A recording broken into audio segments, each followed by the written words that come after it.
ma'lum qilishmi talab qilindi. Masalan Avustraliyadek demokratik devletler, Yaponiyadek demokratik devletler, xuddi shu mendek o'tirib chiqib so'zlayotgan va'z xallarning so'z, nutqi, fikri, leksiyalarining mazmuni nima?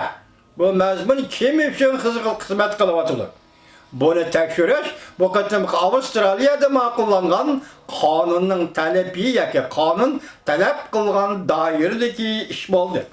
Balki qonun loyihada jasuslik faoliyatlarini qattiq jazolashni kuchaytirishni talab qilindi. Avustraliyaning qonun loyihasida jasuslik faoliyatlarini cheklashni, qattiq jazolashni kuchaytirishni talab qilindi deydi.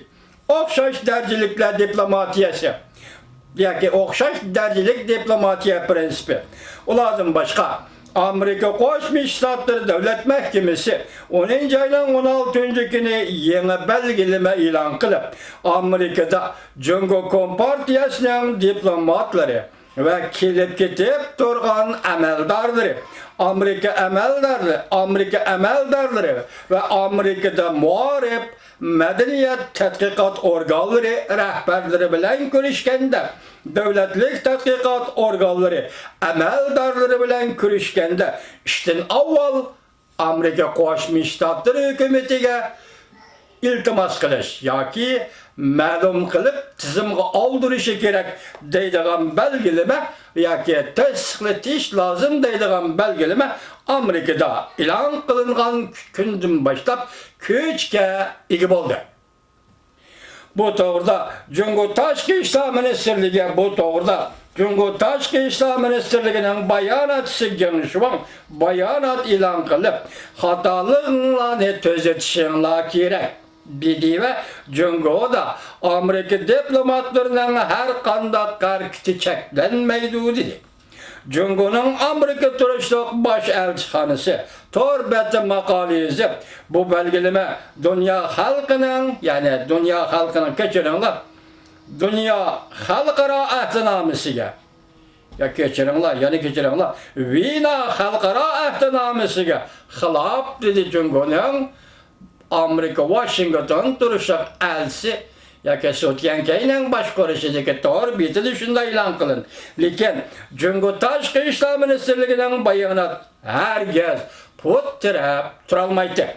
Amerikaning Jungoda turishliq bosh elchisi Terry Standard 10 ayning 21 kuni Amerika Qo'shma Shtatlari Davlat Mahkamasi allabirun shunday qilishi kerak edi. Bak vaqtida ish qildi, muvofiq ish qildi dedi, madhiyahladi.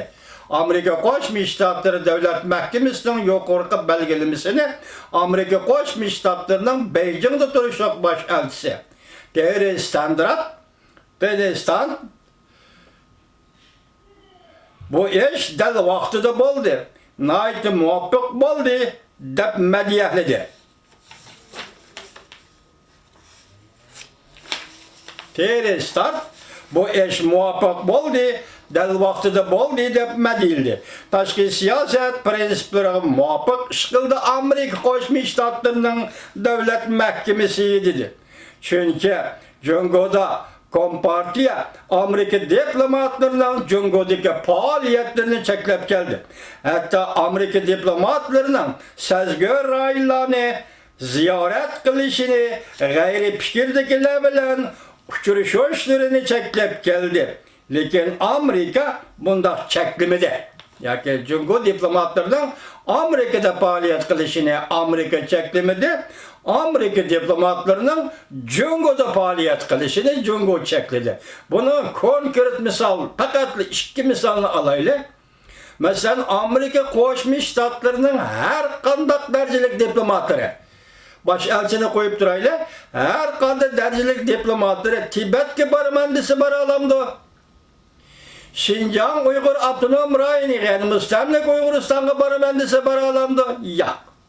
Lekin Xitoyning shu darajalik diplomatlarining Amerikadagi faoliyatida nega borman desimeyli cheklanmaydi. Şuna bir yerda hozir Amerika Qo'shma Shtatlarining davlat ishlar kotibi Mike Pompeo davlat mahkamasidan chiqargan belgilama bo'yicha diplomatiya ishlari teng darajalik barobarlik prinsipi asosida elib berilishi kerak dedi.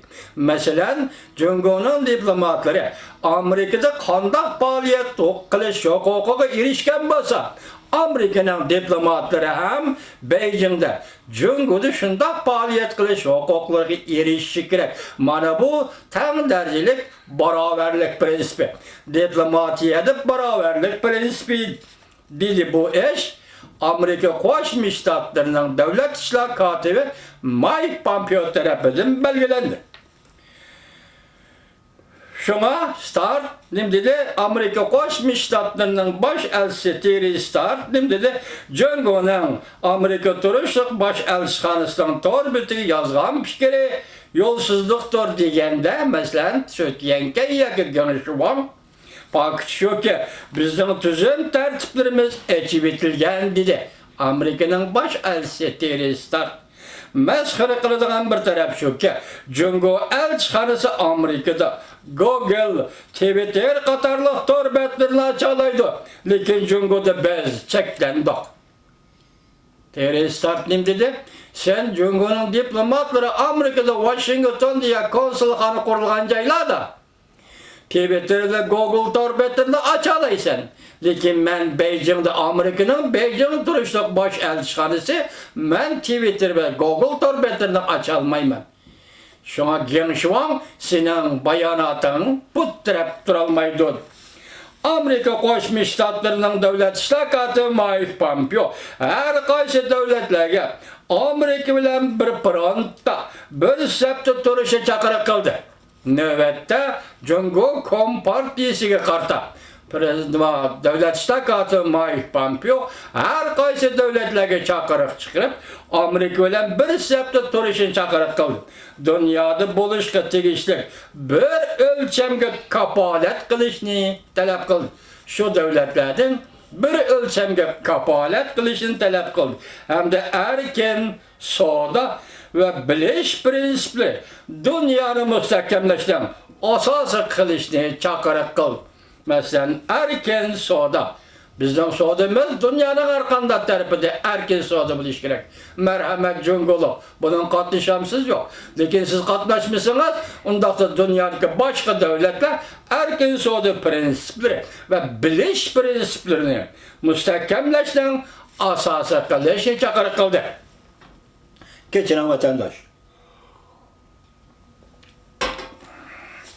Ondan başka Amerika Qo'shma Shtatlarining davlat ishlar kotibi Mike Pompeo yana bir konservativ bilim xazinasi hodisani tadqiqot o'rnida muxbirning ziyoratini qabul qilganda Jungo Kompartiyasining Shangang to'g'risida bergan va'dasini buzganligini va Xinjiangda yani Xinjiang Uyg'ur avtonom rayonida mustamlika Uyg'uristonda kishilik huquqqa ziyonkashlik qilganligini tanqid qildi. Jungo Kompartiyasi hamon va'dasiga buzg'unchilik qildi. Davlat ishlar kotibi Mike Pompeo muxbirga mundaq ta'kidladi. Biz Jungoning moyitini ko'rib yetdik. Ular hamon o'zining bergan va'dasiga buzg'unchilik qildi. Jungo Kompartiyasi Janubiy dengizda harbiylashtirmaymiz degan edi. Lekin gepidan yenib oldi. Shangang masalasida o'xshashlar gepidan, lavzidan yenib oldi. Bu Jungoning Shangangda bir davlatda ikki xil tuzum va'dasiga buzg'unchilik qilmaslikka kapolat qilishimiz kerak. Jungo Shangang meselesida bir davlatda ikki xil tuzum, ya'ni Shangangning o'zini boshqarish to'g'risida bergan va'dalardan yenib oldi. Shunga biz, ya'ni Amerika, bunga kapolat qilishimiz kerak. Xinjiang meselesi kelsak, dedi davlat ishlar kotibi Mike Pompeo, ahvol texmi ig'ir. Gerçi o Jungo'nun ichki ishi bo'lsa-mu, lekin Jungo Kompartiyasi partiyasi Şinjan'da del hazır kişilik hukukka zor kölemde buzgunçılık kılıp atıda. Men tünenin killik siyemde eskertken idim, men endi növbet geldi. Hürmetli devlet işler katibi Mike Pompeo. Şinjan meselesi 1940 yıllarda halkara mesele idi. Mesela Rusya'da Stalin, şundakla Jungo Jangjeshi degan şu devletler o'ttirisi da halkara mesele idi. Hürmetli devlet işler katibi Mike Pompeo. Men ötkenlik siyemdi dedim. Şinjan meselesi yakın müstemlik Uyguristan Stalin'in rehberligide faaliyet kılgan halkara banditla teşkilatı Komintern. İkinci internasyonel hıyanetiga bağlı kaldı. Komünizm lagerini, sosyalizm lagerini kengaytışken Stalin tarafından Şinjan, Xitayning birinci avlod rahbari Jiang Zemin'in devletiga, ikinci avlod rahbari Mao Zedong'ning devletiga qo'shib berilgan rayon ülkeydi. Yaki müstemlike kılıngan bir ülkeydi. Şuna hürmetler. Devlet işler katibi Mike Pompeo, mening bu sözümle hem paydalanışınız mümkün bulgan orunda, mümkün bulgan dairde paydalanışınızı. Şundaklı Şinjan meselesi, Jungo'nun işki meselesi degen gepni eğizga almaslıqınızda ötünüp sorayman, hürmetler. Devlet işler katibi Mike Pompeo. Növbette devlet işler katibi Mike Pompeo İsrailiyeni ziyaret kılganda mundaq görsetdi. Jungo hazır kolunu dünyanın arkası joylariga uzatıp asası kuruluş eslehelerini tüzgün